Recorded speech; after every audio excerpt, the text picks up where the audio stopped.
Hello दोस्तों, नमस्कार। मैं हूं आशीष। इस यूट्यूब चैनल मौर्य बीज भंडार पे आप सभी दोस्तों व किसान भाइयों का बहुत बहुत स्वागत है।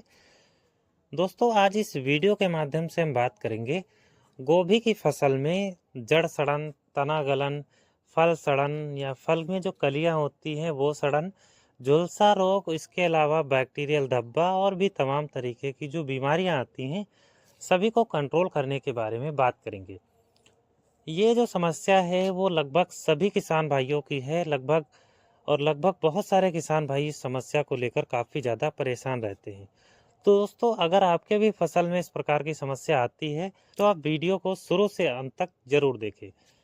दोस्तों, गोभी की फसल में जो हमें समस्याएं देखने को मिलती हैं वो ज़्यादातर रोपाई के समय से ही स्टार्ट होती हैं। हम जब नर्सरी तैयार करते हैं तो नर्सरी में ही हमारी जो जड़ें होती हैं वो डैमेज हो जाती हैं और उसी पौधे को हम ट्रांसप्लांट करते हैं और फिर जो है वो समस्या धीरे धीरे करके आना स्टार्ट हो जाती है। खासकर सड़न की जो सबसे बड़ी समस्या है वो ये होती है कि हमारा जो जाइलम पोर्शन होता है, जो हमारा जड़ होती है, जड़ के बीच का जो भाग होता है वो काला हो जाता है और इसके कारण जो हमारी फल में जो कलियां होती हैं वो डैमेज हो जाती है। जैसे आपके पूरे के पूरे फल में 10 कलियां हैं तो उसमें से 2 कलियां बेकार हो गई तो पूरा फूल जो है वो बेकार हो जाता है।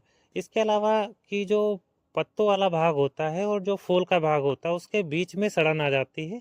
आप जब वो पौधे को काटने जाते हो तो आप जैसे ही फूल को पकड़ते हो फूल ऊपर की तरफ चला आता है। तो और जब हम वहाँ पर देखते हैं तो एक सड़न हमें दिखाई देती है और सूंघने पर हल्की स्मेल आती है, बदबू आती है और कभी कभी स्थिति में वहाँ पे कीड़े भी पड़ जाते हैं। इसके अलावा झुलसा से किसान भी काफ़ी ज़्यादा परेशान रहते हैं।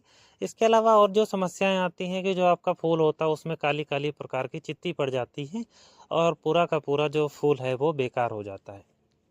दोस्तों, आज इस वीडियो के माध्यम से जो भी समस्याएं हैं उसी के ऊपर बात करेंगे और कुछ यूनिक कॉम्बिनेशन के बारे में आपको बताएंगे।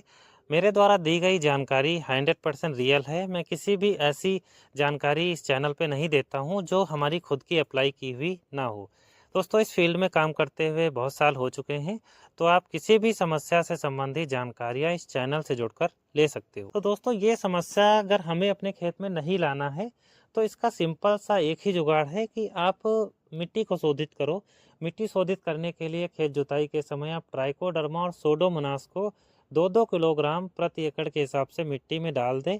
और जैसे हम एक साल में 3 फसलें लेते हैं तो आप तीनों फसल में दोस्तों ट्राइकोडर्मा का यूज करो। इससे इस प्रकार की समस्याएं जो है वो कम हो जाएंगी।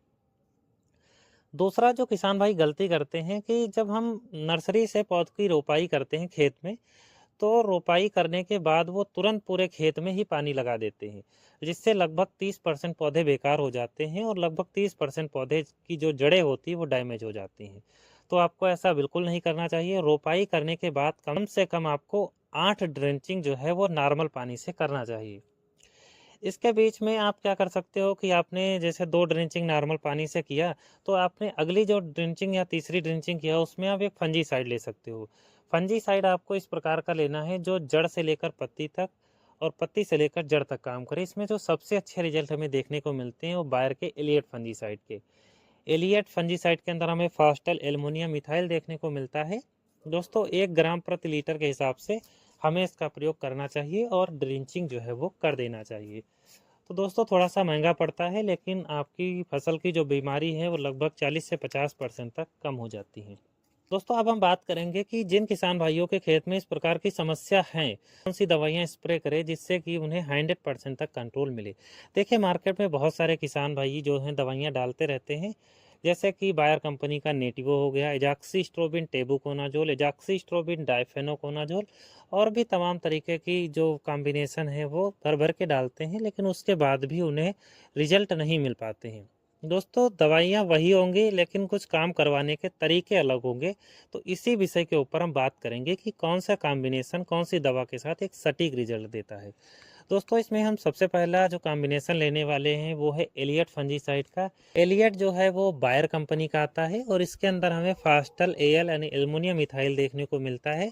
पानी में डालने से इसमें कार्बन डाइऑक्साइड गैस रिलीज होती है। तो आप जब भी इसका स्प्रे करें तो 10 मिनट पहले ही घोल बनाएं। एलियट के साथ आप किसी भी एस्टिक नेचर की दवा को ना मिलाएं क्योंकि ये पहले से ही एस्टिक है। जैसे कि आप कॉपर ऑक्सीक्लोराइड को इसके साथ ना मिलाएं। दूसरा दोस्तों, आप एलियट के साथ जो है सल्फ्यूरिक एसिड या फास्फोरिक एसिड से संबंधित जो चीज़ें हैं या सल्फ़र जैसी जो चीज़ें हैं आप उसको इसमें मिक्स ना करें। एलिएट के साथ अगर आप स्कोर दवा का कॉम्बिनेशन लेते हो तो एक बढ़िया रिस्पांस मिलते हैं।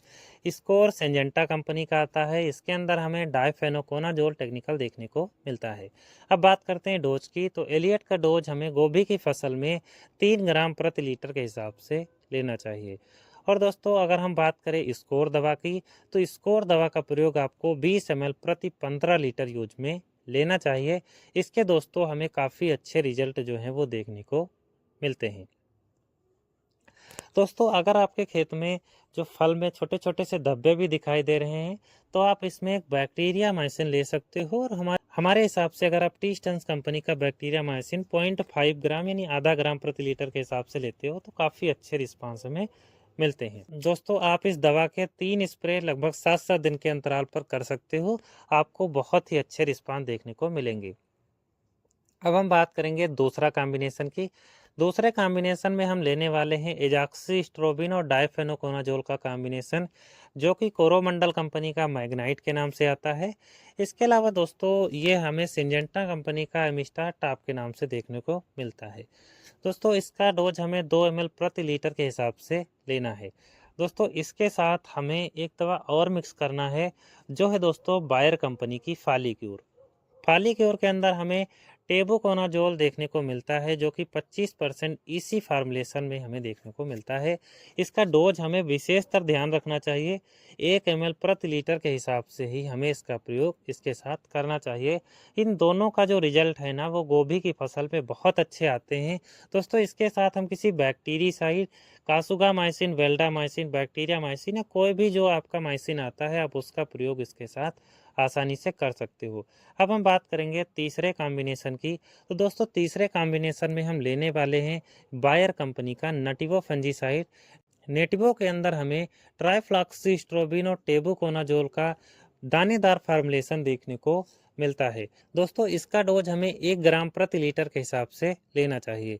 इसके साथ दोस्तों हम ले सकते हैं क्लोरोथेलोनिल, जो कि सिंजेंटा कंपनी का कवच फंजीसाइड आता है। 2 ग्राम प्रति लीटर के हिसाब से हमें इसके साथ इसका प्रयोग करना चाहिए। और इसके साथ हम अगर चाहें तो वेल्डामाइसिन, कासुगामाइसिन और बैक्टीरियामाइसिन, बायोमाइसिन का प्रयोग जो है हम इसके साथ कर सकते हैं। दोस्तों मैंने आपको 3 कॉम्बिनेशन इस वीडियो में बताए हैं।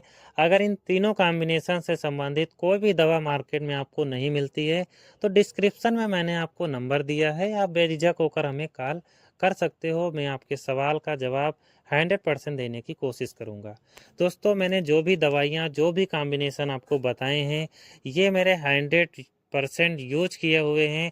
इसके अलावा जो किसान भाई मिट्टी से पानी देना चाहते हैं तो वो किसान भाई भी थोड़ा सा काम कर सकते हैं।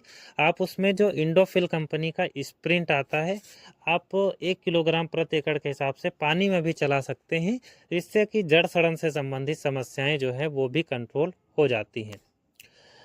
दोस्तों उम्मीद है कि वीडियो आपको पसंद आई होगी। वीडियो थोड़ा सा लंबी है लेकिन बहुत ही नॉलेजेबल वीडियो है, बहुत ही नॉलेजफुल वीडियो है। तो वीडियो को आप लोग शुरू से लेकर अंत तक जरूर देखा करिए और चैनल को सब्सक्राइब जरूर करिए। दोस्तों आप इस परिवार को धीरे धीरे करके बड़ा करते रहिए। आप सभी का बहुत बहुत धन्यवाद, बहुत बहुत आभार वीडियो को शुरू से लेकर अंत तक देखने के लिए।